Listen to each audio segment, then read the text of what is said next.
Hello hello, j'espère que vous allez tous très bien. Aujourd'hui on se retrouve pour faire le bilan du fameux Cozy Book Challenge. C'est déjà la fin. Pour ceux qui débarquent et qui ne voient pas du tout de quoi je parle, déjà bienvenue. Et ensuite je vous mets en barre d'infos la vidéo explicative de la créatrice de ce challenge, qui n'est autre que Louise de la chaîne Rêve ta vie en lecteur. Et je vous mets aussi ma vidéo de la pioche à lire du Cozy Book Challenge. Et aujourd'hui, à l'heure où je filme, c'est le dernier jour du Cozy Book Challenge et il est presque 17 h. Donc je ne vais pas me lancer dans une nouvelle lecture, j'en ai terminé une ce matin. Et donc je m'arrête là, j'ai tous mes points, j'ai tout compté. Je vais commencer par vous parler de mes lectures une à une. Et après avoir parlé des lectures, on parlera des points bonus, de quel badge j'ai obtenu, etc. etc. Pour pas me prendre la tête, j'ai tout noté sur mon téléphone, les livres que j'ai lus et à quelle catégorie ils appartiennent. Je ne vais pas vous les présenter dans l'ordre dans lesquels je les ai lus, je pense que je vais plutôt vous en parler comme ça me vient. Je vais commencer par vous parler de Le Horla de Guy de Maupassant, publié aux éditions J'ai lu. Je me décale un petit peu pour vous mettre juste ici l'image du menu auquel j'ai associé cette lecture, et elle fait partie de la catégorie 3, comment appelle-t-on une chamelle à 3 bosses. Et donc Le Horla, c'est une petite nouvelle dans laquelle on va suivre le narrateur tout au long de son journal, qui va découvrir chez lui une créature mystérieuse qu'il ne peut pas voir, qu'il ne peut pas toucher, mais qui est bien là, et qui petit à petit va le faire plonger dans la folie. Et alors je vais pas vous mentir que avant de le relire, parce que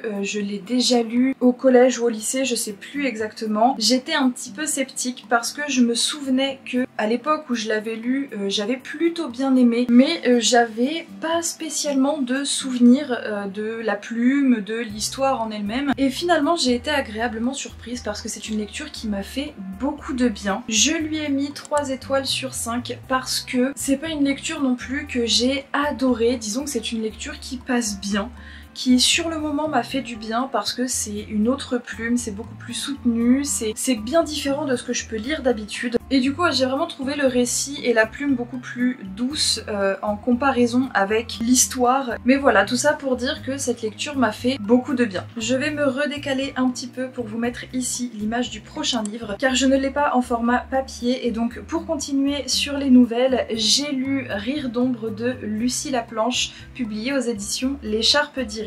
Pour être 100% transparente avec vous, parce que je veux être full honnête avec vous sur mes réseaux sociaux, c'est un livre que j'ai lu en SP, donc en service presse. Pour ceux qui ne savent pas ce que c'est assez simple, c'est en gros les auteurs ou les maisons d'édition qui nous envoient gratuitement des lectures en format numérique ou en format papier, et nous en contrepartie on doit en faire la pub, on doit faire des chroniques, des critiques sur nos réseaux sociaux ou sur les sites marchands ou les applications comme Babelio, Booknode, etc. Donc voilà, à partir de maintenant, quand je dirai sur ma chaîne qu'il s'agit d'un SP, vous voilà au courant de quoi il s'agit, parce que c'est le premier de cette vidéo, mais je crois que j'en ai 2 autres à vous parler. Sachez que les chroniques demandées par les auteurs ou les maisons d'édition sur les livres dont je vais vous parler aujourd'hui en SP ont déjà été faites, donc là aujourd'hui je vous en parle que dans le cadre du bilan et je vous donne mon avis sincère.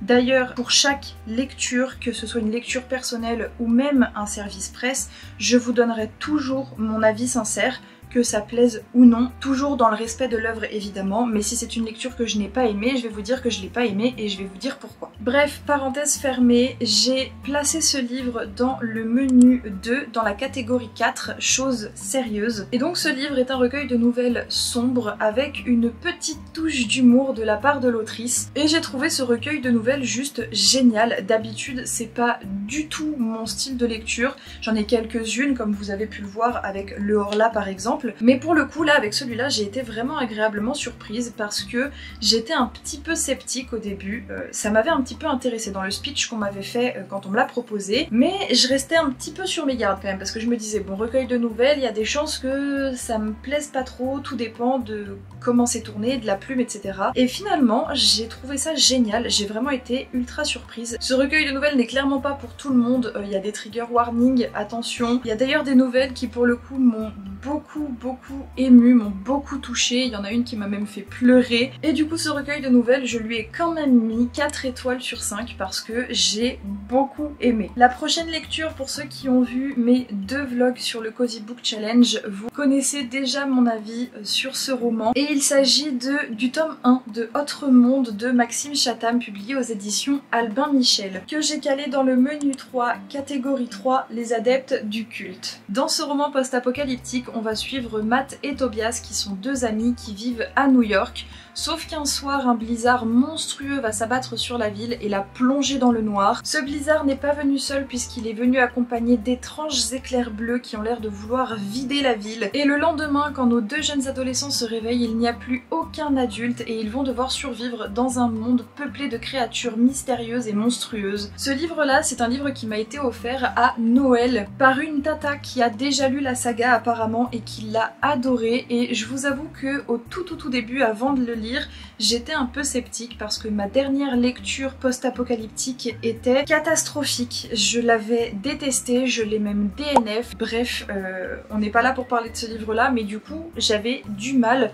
Je m'étais dit, est-ce que c'est le côté post-apocalyptique qui me plaît pas ou est-ce que c'était simplement ce livre-là? Et avec ce tome 1 de cette saga, j'ai compris que ce n'était pas le post-apocalyptique qui ne me plaisait pas, je n'arrive plus à parler, mais simplement l'autre livre. Et j'ai adoré celui-ci, que j'ai d'ailleurs noté 5 étoiles. J'attends de lire la suite pour savoir si c'est un coup de cœur ou pas. L'auteur a réussi à 100% à me faire vivre l'histoire. J'avais vraiment l'impression d'être dedans avec les personnages qui sont ultra attachants. C'est un tome 1 bourré de plot twists. Au début je me suis dit bon, vu que c'est une longue saga, il y a je crois 7 tomes, quelque chose comme ça, je me suis dit bah, le tome 1 risque d'être un peu long, ça risque d'être de la mise en place, de l'univers, etc.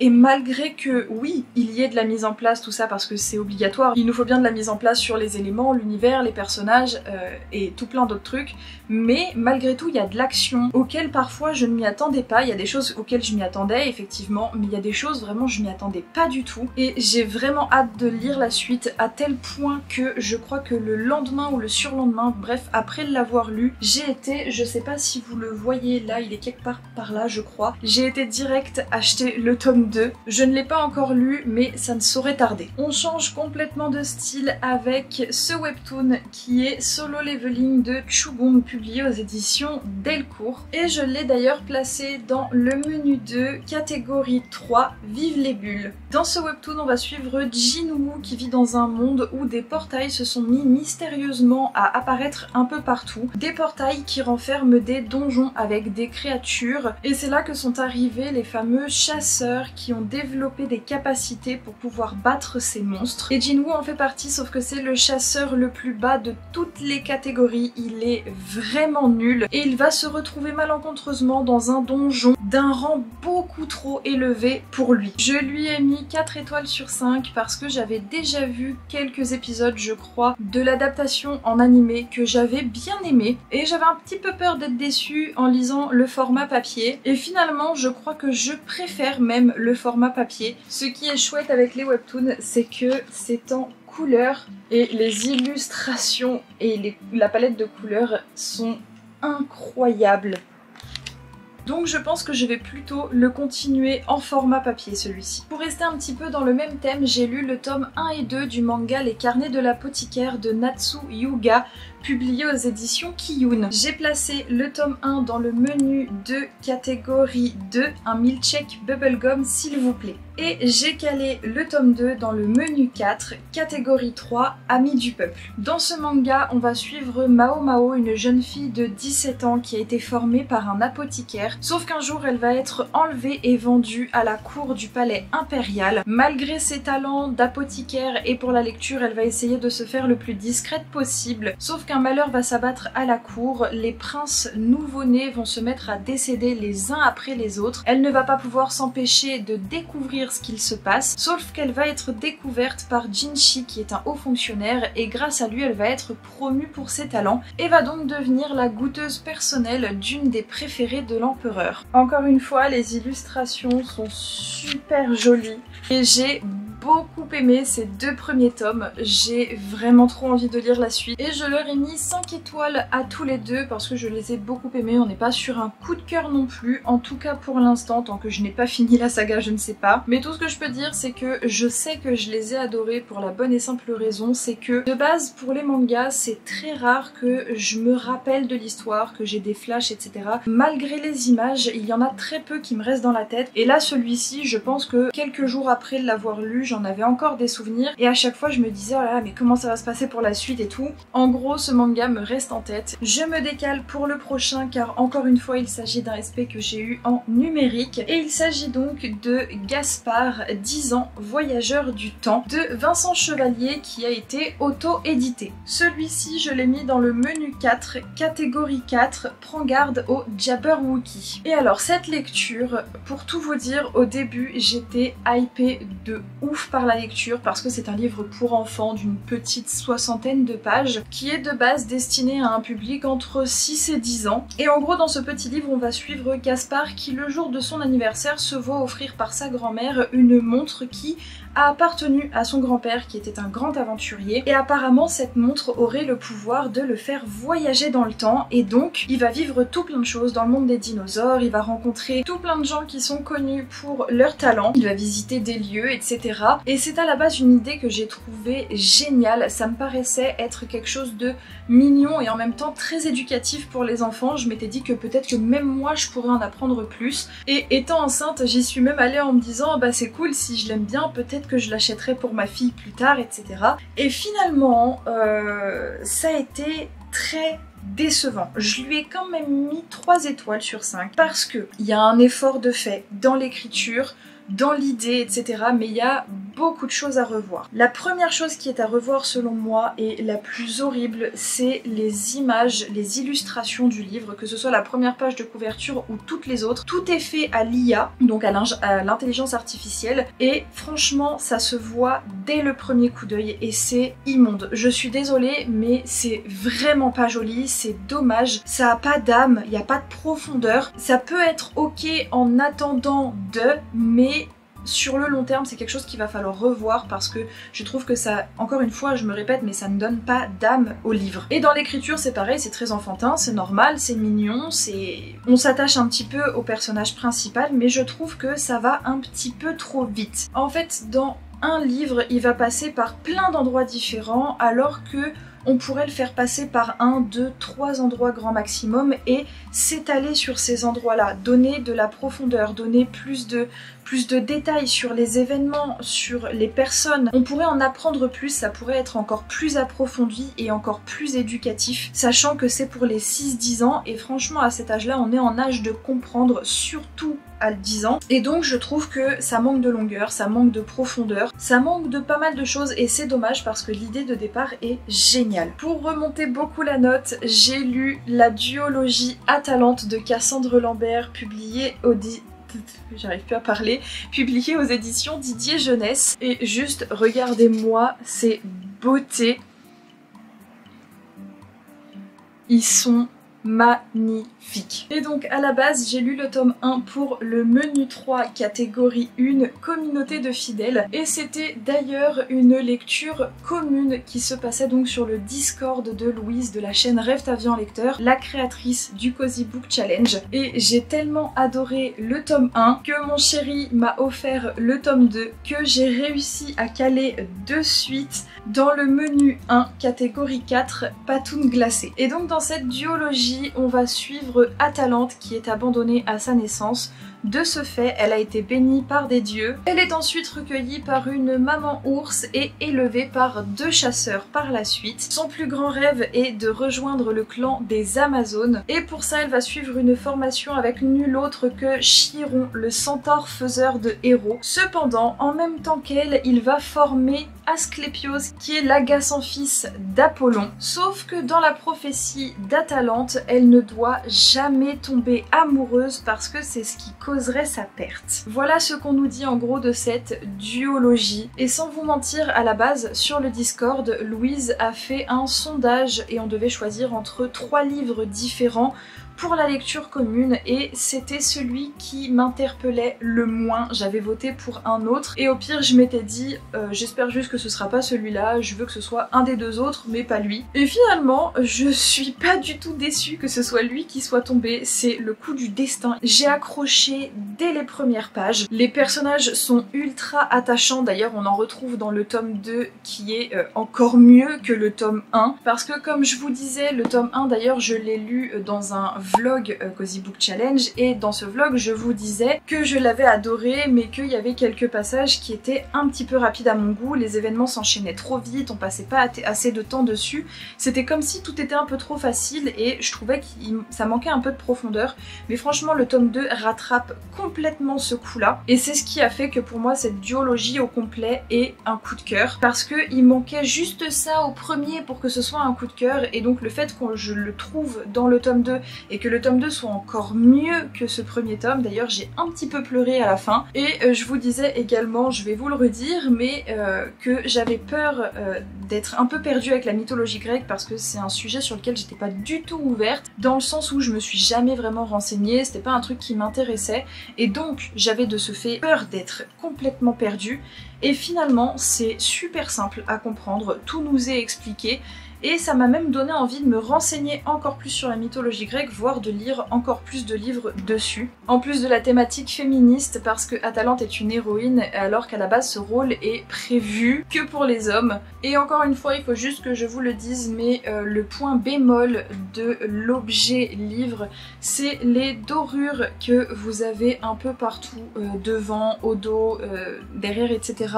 qui s'en vont au fur et à mesure où vous les touchez, vous en avez plein les mains et ça s'en va complètement, donc au final on ne voit plus les dorures à certains endroits. Donc moi je me suis fait une raison, mais si vous aimez pas ça, voilà, c'est un petit bémol. Je me redécale parce que je vais vous parler du dernier livre que j'ai eu en SP et donc en numérique.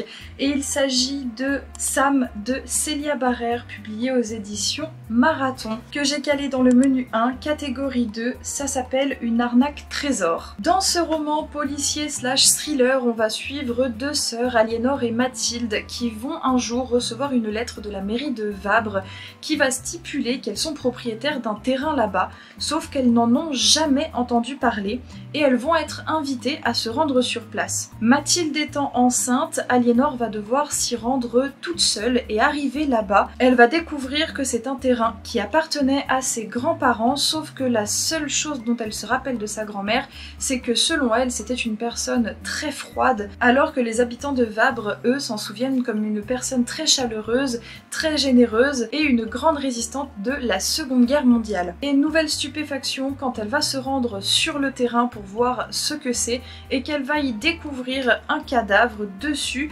Elle ne sait pas qui il est, d'où il vient et tout ce qu'elle sait, c'est qu'elle a vu quelqu'un sur ce terrain le jour où elle l'a découvert qui s'est enfui avec une pelle et elle va donc chercher à savoir qui, où, comment, pourquoi et on va donc rentrer dans les archives, en savoir plus sur la grand-mère, le terrain, qu'est-ce qui s'est tramé ici, quel est le secret. Et c'est un livre auquel je n'ai mis que 3 étoiles sur 5 parce que j'ai trouvé le récit et l'intrigue super. Je me suis beaucoup attachée au personnage, notamment la personne avec qui Aliénor va passer son temps à Vabre, puisque il faut bien qu'elle soit accueillie chez quelqu'un et je vous en dis pas plus, mais cette personne est incroyablement attachante. J'ai aimé le fait que je me suis pris au jeu, à l'enquête, je cherchais moi-même de mon côté avec tout ce qu'on nous dit dans le récit, qui ça pouvait être, qu'est-ce qui s'était passé, etc. Donc franchement c'est un très bon policier slash thriller, mais la seule chose qui a fait que je ne lui ai mis que 3 étoiles sur 5, c'est que je ne pense pas être forcément le bon public pour ce genre de livre,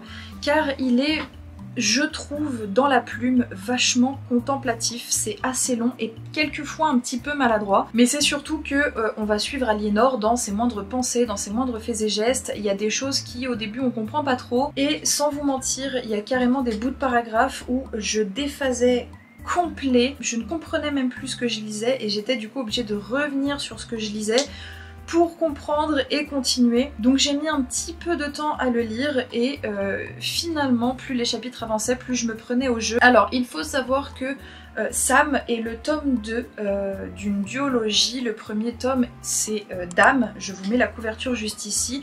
mais c'est deux livres qu'on peut complètement lire séparément. Moi par exemple je n'ai pas lu Dame avant de lire Sam, j'ai eu aucun problème à le lire, mis à part mes quelques moments de... Donc voilà, si jamais vous êtes intéressé, sachez que vous avez le tome 1 mais que les deux peuvent se lire complètement à côté. Vous pouvez lire l'un sans lire l'autre. Après 1 heure de tournage, on arrive enfin au dernier livre et alors là, attention, il s'agit de Les Mémoires d'un chat de Hiro Arikawa publié aux éditions Babel. Et alors celui-là, je l'ai fini ce matin et c'est plus qu'un coup de cœur pour moi. Mais alors lui, je pourrais le chérir toute ma vie, je pourrais l'encadrer et que personne n'y touche.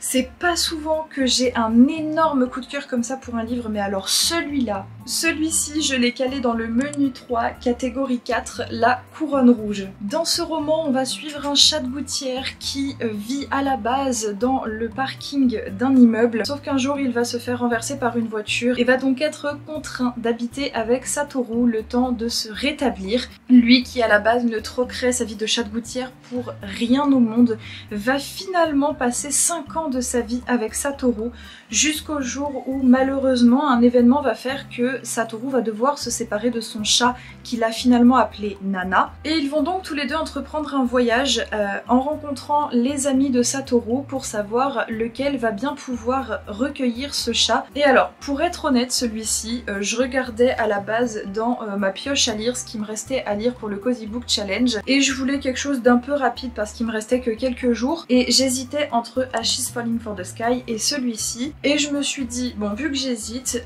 ce que je vais faire, c'est lire les premières quelques lignes de chaque livre et je verrai lequel m'intéresse le plus. Et j'ai commencé par lire les quelques premières lignes de celui-ci, sauf que une fois que je me suis retrouvée à avoir lu quelques pages au lieu de quelques lignes, je me suis dit ok, ça sert à rien que je lise le début de Ashes Falling for the Sky, je reste là-dessus, c'est bon, j'ai compris, ce livre il est fait pour moi. Et je sais pas si je vais être très objective sur celui-ci parce qu'il y a beaucoup de choses qui me ramènent à ma propre vie, ma propre expérience, notamment avec les chats. Je me suis beaucoup vue avec mes chats, notamment quand à certains passages c'est le chat qui nous parle directement et je revoyais certains événements qui se sont passés avec mes chats, etc. Et du coup ça ne rendait que le récit plus émouvant, plus drôle, il y avait beaucoup plus de peps par rapport à ça, donc je sais pas si je suis très objective, mais en tout cas j'ai adoré la plume, la traduction est juste parfaite. J'ai carrément entrepris le voyage avec eux, j'ai voyagé avec eux à travers le Japon et c'est fou comme ce récit il est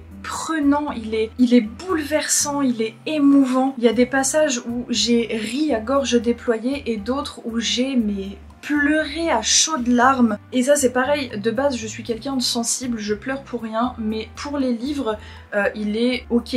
C'est souvent que je vais pleurer pour un livre, mais pas à chaudes larmes. Et là, je peux vous mettre preuve à l'appui, je pleurais vraiment fort sur la fin du livre, tellement il est prenant. C'est un mélange entre une lecture doudou, une lecture crève-cœur. C'est vraiment un gros mélange parce que on voyage avec ces deux personnages auxquels on s'attache. On retourne dans le passé de Satoru qui est dur, mais malgré tout c'est un personnage avec un fort caractère qui s'en sort malgré tout. Et ce chat qui est juste hilarant, franchement je ne m'attendais pas du tout à ça et c'est un énorme coup de cœur. Je pourrais le relire du début là maintenant. Alors maintenant que je vous ai parlé de mes lectures, que ça fait presque 1h15 que je tourne, que ma batterie est quasi à plat et qu'en plus la caméra est en train de chauffer, on va faire vite pour vous parler de combien j'ai de points au total avec les bonus, etc. Alors avec mes lectures je me suis fait 11 points au total, sauf que on rajoute